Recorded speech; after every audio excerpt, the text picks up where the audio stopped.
What's up, everybody? I'm the Baked Runner, and welcome to week number 5 with John in the 90-day health challenge.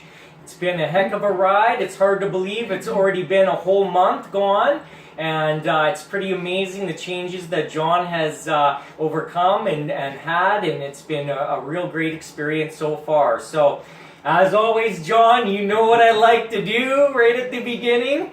Peel that shirt off and jump on the scale and let's see where you're at. Alright, the magic number, here it comes. Here we go. The moment of truth, as we like to say.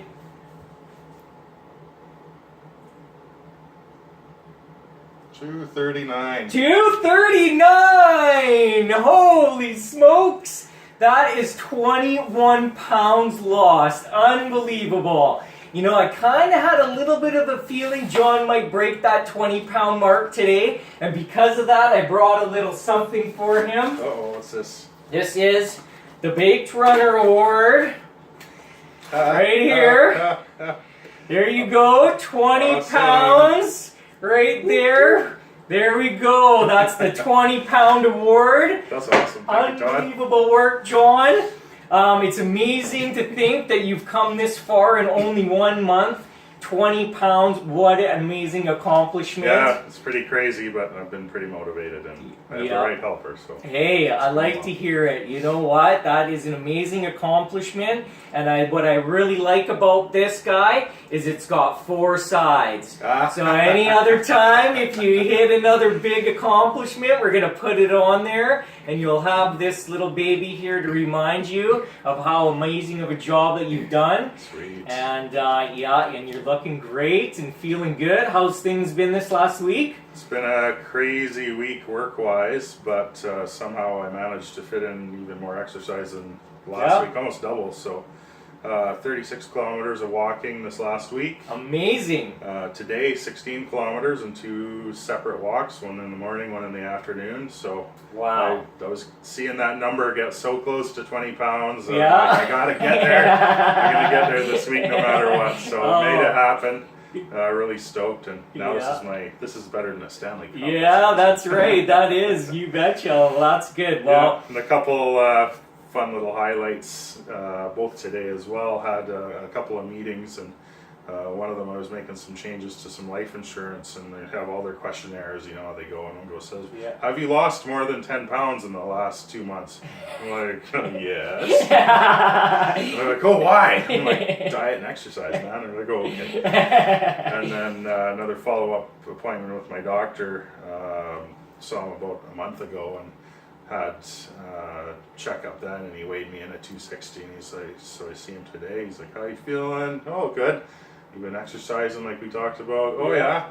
So you weighed 260 last time. I'm like, yep. What do you weigh now? 240. He just drops his coffee. He's like, really? Like, yes, really. You're right on, eh? Pretty happy. Yeah, no doubt. Well, that is amazing, and it's just amazing news to hear, and it's, you know, all your hard work has paid off, and, you know, it's amazing what that step by step, little bit by little bit, it really does pay off in the end, doesn't it? Yep, sure does. That was a lot quicker than I thought, too. I figured we'd do, you know, a pound and a half, couple pounds a week. Yeah. Which would be great as well, but yeah, the more I see results, the more I want quicker, so I just push harder. Well, you know, you're hooked on health, and you're kicking butt, and you're motivated, and you're getting out there, and, you know, you have it on your mind. You know, this is a goal you are accomplishing, and the more you accomplish, the more it just seems, you know, the snowball keeps rolling, and it just keeps on happening. So, good for you. You're going to motivate a lot of people.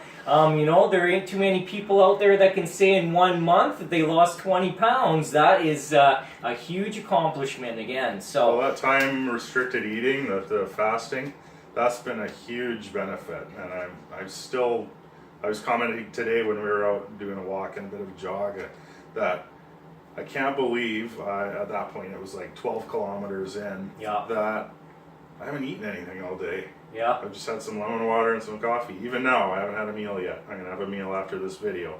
But I still feel good, and I'm not dying of hunger. My body's adapted to using my fat for energy rather than the sugar from that meal. So it's crazy. It's amazing because that is how the body systems are meant to work. They're meant to store body fat and then, when needed, use that body fat for fuel. And when your body is adapted to doing that, it isn't a hard thing to do. Your body just kicks into that gear and is, I'm going to utilize what I've stored for this exact purpose, which is energy on the move without food. So, and I've got lots stored, so I can go for a long time. Hey, well, you know what? You're getting trimmed now, 20 pounds off pretty soon, eh? Yeah. So, okay, well, that sounds great. Well, I'm super excited to start week number 5. What I would just like for you this week is a couple of things. One thing that I really like to do is get people to think about their goals. And one thing that is a really good idea is to get yourself a couple of sticky pads right here. And what I'd like you to do this week is write down 5 goals that you have for yourself. It can be, fitness goals. It can be some personal goals. It can be a spiritual goal. It can be whatever you, in your heart of hearts, really want to attain. I guess that one's scratched off the list already. Yeah, that's it. That's already off. So now right, you got next other one. things. Exactly. So on one sticky pad, 5 things, 5 goals, and then the other one, 5 things that you're proud of yourself for. And you know what? This one can be added on there, no problem. There you go. That's on the other list. Right? Yeah, You yeah. betcha. So what happens is, if you get a couple of notes, you stick them in your bathroom where you're in there, you're washing your hands, you're brushing your teeth, you're using it daily, and they're there as a I'm supposed reminder. to do those things too? They're there as a reminder that this is what I'm going to accomplish. And you know what? Those goals are going to be accomplished. So it's just affirmation of, keeping your eye on the prize, as they say. So that's one thing that I'd like you to do, which is pretty good. The next thing that I'd like you to do, what I like to call the hokey pokey, some people call it the woo-woo, and that is talking a little bit about meditation and visualization. So, in today's, out there in social media and YouTube, all these areas, you're hearing so much about meditation, visualization, right? And the reason why is because they really are very beneficial for reducing stress, attaining goals, and to just really help the body kind of get into a state of homeostasis where you're really able to sort of, keep in track what's really important to you and all of those types of things. So, those are really things that can be really difficult for people to get into. They don't really understand a lot about what they are and what they're about. So I'll just do a quick kind of, go over as far as, my understanding and the way I practice them. For meditation is the practice of trying to empty the mind. So whenever we're sort of doing our daily activities or anything, we always have this mental chatter. It's keeping us, up to date of what our priorities are, what our tasks for the day are, and different things like that. But it also sometimes is some negative mental chatter as well. Thoughts of, I'm not doing enough, I'm not, good enough, I'm not good looking enough, or, the things that bother us about, ourselves, we keep overplaying them in the mind. So meditation is just practicing, trying to silence the mental chatter. So what I'd like you to do this week is add to your morning routine 2 minutes for meditation and 2 minutes for visualization. So set your countdown timer, and basically for the meditation, sit somewhere quiet, close your eyes, and just try to not have any mental chatter happening.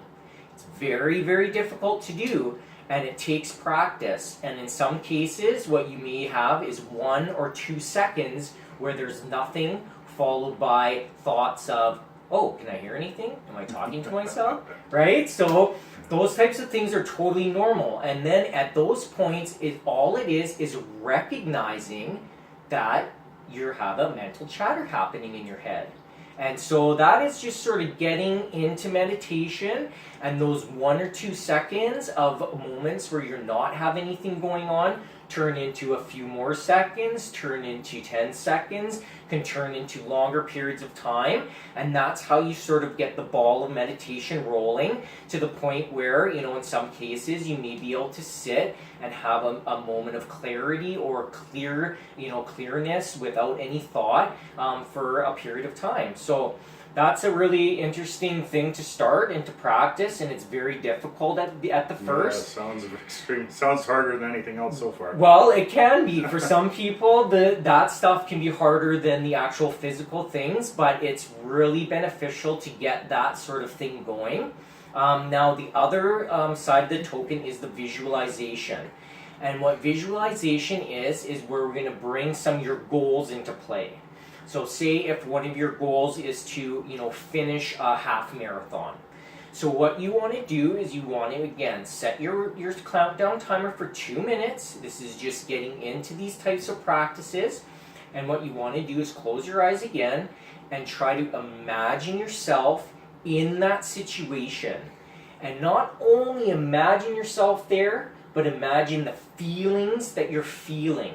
So if John wants to, say, run a half marathon, what he'll try to do is he'll try to imagine himself crossing the finish line of a race, feeling good, feeling proud, feeling an accomplishment, and try to actually feel the feelings.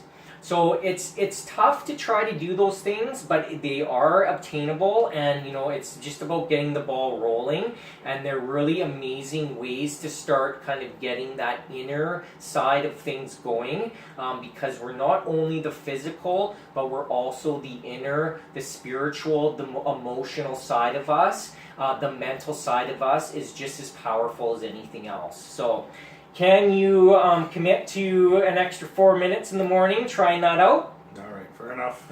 I don't know if my mind will be clear in those 4 minutes, but we'll try. He's not thrilled about it, but he's going to try. And the thing is that there is no right or wrong. All it is just giving it a try and recognizing that, the thought process, the thing is that people don't realize is that thoughts become things. Whether it's a home, whether it's a car, whether it's a goal in your life, it's a thought first, and then it manifests into an actual thing in your life. So, the mental side of things is really powerful, and it's something that I think that once you start getting into it, you'll be surprised that, it's kind of turns your crank a little bit. So the way you said that makes it make more sense. I can connect that to things that I've actually done, like the home. Exactly, right? You start putting a goal in mind and you start putting that thought process into place, then all of a sudden things in your life start connecting and getting you to that area.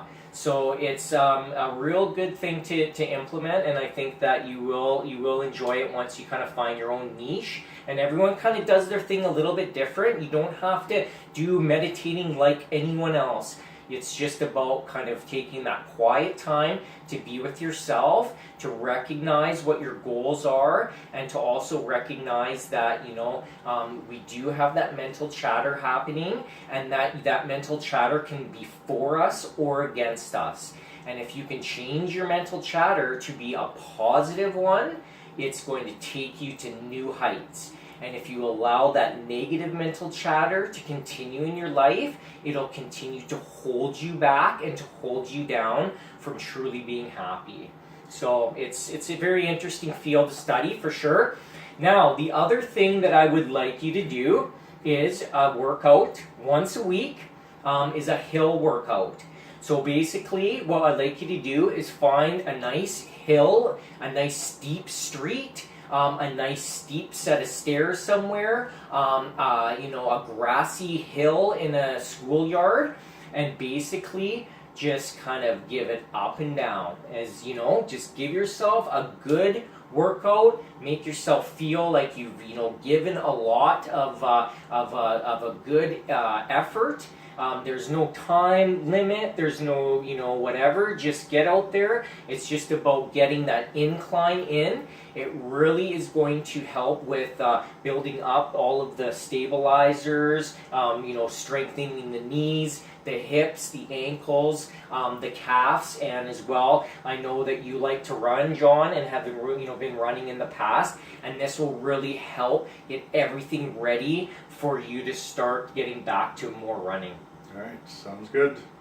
Okay, well that's awesome. So John's been doing a heck of a job. 20 pounds. Congratulations. There's the trophy to prove it. And I'll tell you, I am super, super proud. John has really come a long way, and I can tell just by, everything that you're feeling great and that you're really proud of yourself, and you really should be. So, anything else you got on your mind for the end of the vid? Or? I guess the biggest thing for me is, going before the start of this process, knowing I wasn't happy where I was and not really knowing where to start.